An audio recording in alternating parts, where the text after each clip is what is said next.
So Year 9, this week we're going to be having a go at writing a full poetry analysis. So we're going to, even though it says lesson 7 on here, we're going to spend actually 2 lessons working on this. So to get started, we need to copy down date, title and learning objective. So the title, how well does the poet build up an atmosphere of mystery and tension in the poem? That's your title.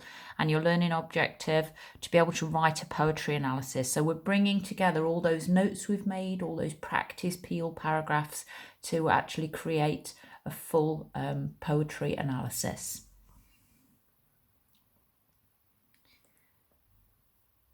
Okay, let's just have a look. So for the core here, what everybody needs to be aiming at, we're looking at the bottom bullet point. You need to understand the poem in the techniques that the poet has used, give examples and explain the effect.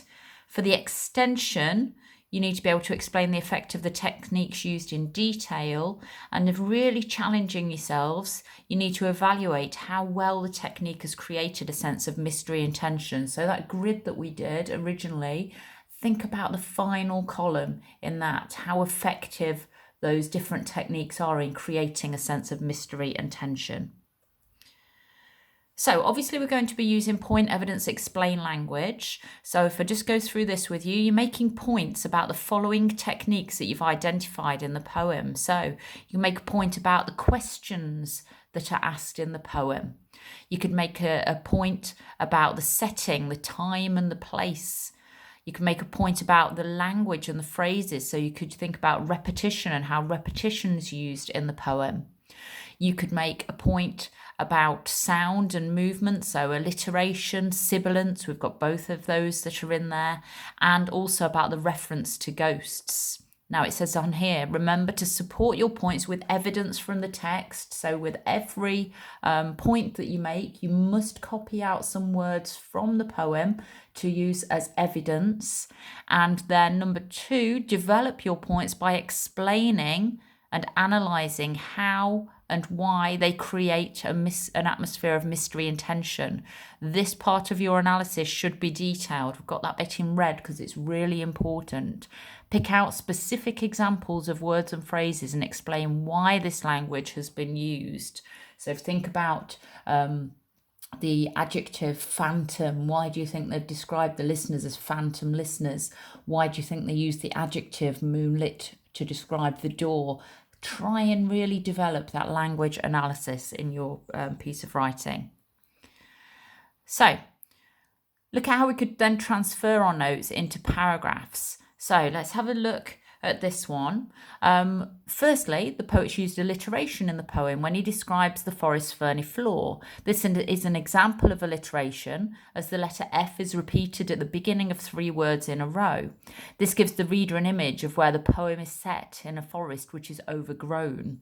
So that's our core, that's the basic there, using evidence and describing the effect. If we want to go into a bit of extended writing here to make it better, this would be quite creepy, as the leaves and trees could create shadows, making the traveller feel as if someone's watching him.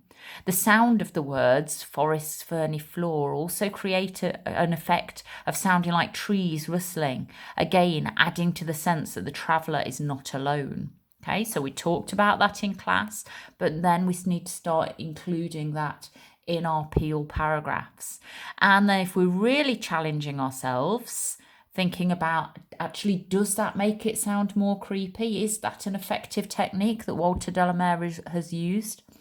I think that this creates a really mysterious atmosphere, as when people are alone, their minds can start imagining things. It will be easy for the traveller to imagine that the rustling trees and shadows are people.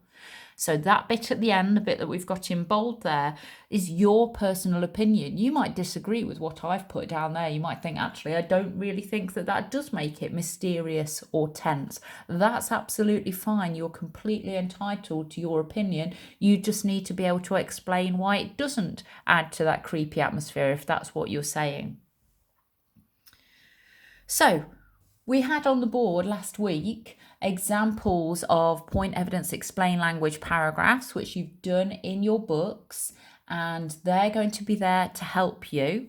We've also got some structure for your essay. So in your introduction, you need to write an opening statement explaining briefly what the poem is about and what you're going to be analysing. You should try to include some cultural context. So again, if we think back to the work we did on Weep Not My Wanton and The Breadwinner, it's exactly the same as the introduction there. We briefly said what the two stories were about and put in, or hopefully put in, some cultural context. If you were one of the people that didn't do that, then you need to think about making sure you make that improvement on this piece of work. So we need to include cultural context, and we'll go through some information about when this poem was set next. So we've got some notes to help you. Walter de la Mare's poem, The Listeners, is about ghosts. It was written in 1912. He was famous for writing ghost stories and had an interest in the supernatural. So we can have a bit more detail about that here. Let's have a look.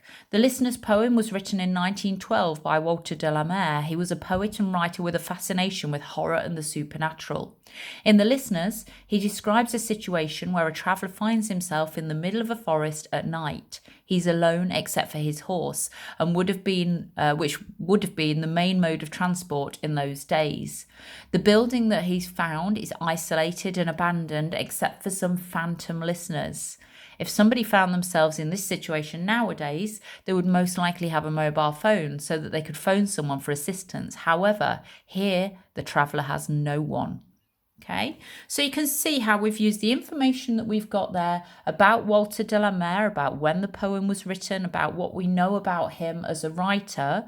We've also explained a little bit about what the poem's about, and then put into context actually what would happen nowadays, so we can see that things were very different when this poem was set.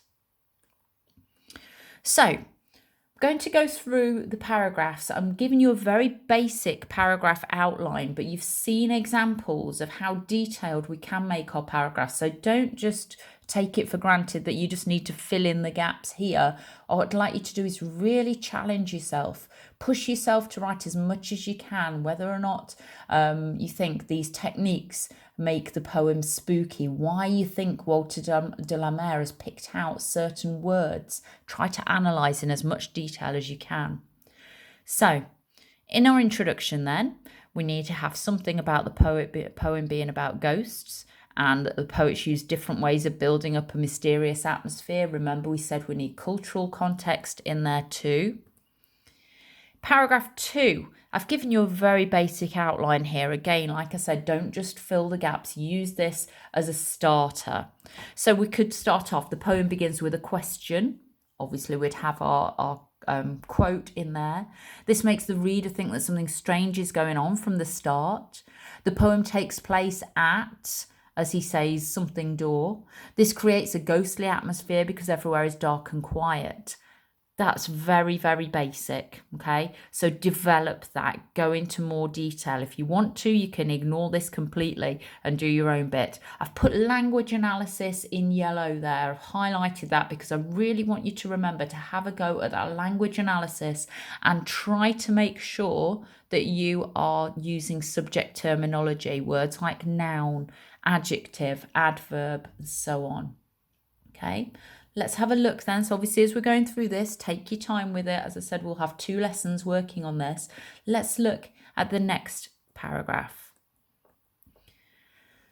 So some of the words the poet uses contain soft sounds, for example. So we'd put in a quote there. This use of alliteration adds to the atmosphere because the words are gentle and need to be spoken quietly. Then, obviously, like I keep saying, go into more detail. Think about whether or not those examples that you've written down do add to the ghostly, mysterious, creepy, tense atmosphere. Do some language analysis in there. Explain in as much detail as you can. Another technique the poet uses is repetition. When the traveller asks his question again, this suggests that the traveller and the reader do not know why the place is empty. Again, let's go into more detail there. I keep saying this is a very basic outline. I want you to develop it much, much further. Paragraph 4. Finally, the poet uses the word something to describe the traveller. This confirms to the reader that the traveller is confused and puzzled. So think about what word you could put in there. Again, you don't have to do this one if you don't want to. You could analyse some of the other language. Think about what you want to write about in this piece of writing. Think about what really stands out to you in this piece of writing. Again, make sure we do our language analysis. And then the conclusion. The poet does build an atmosphere of mystery and tension successfully because it makes the reader want to know the answers to the questions something and something. Again, adapt that, write what you want to about this poem. Think about whether or not you do think he's created a sense of mystery and tension, or whether you think actually if he'd done this or he'd done that, it would be more scary. Think about, if you don't agree, what you would do to improve this poem. Now let's just make sure that in our conclusion, we end with a concluding statement to sum up how well the poet has built up an atmosphere of mystery and tension. So, for example, my personal opinion is that the poet has succeeded or has not succeeded, and refer back to your introduction. So take that piece of writing full circle, comment on relevant themes, context, supernatural, religious beliefs, and so on. Try and really go back to where you started and finish this off in a logical and coherent way. 2 lessons working on this, lots of work to do, but you've also got plenty of time. So make sure that you're going to finish off this piece of work. It's again something that you're really, really proud of. Well done, off you go.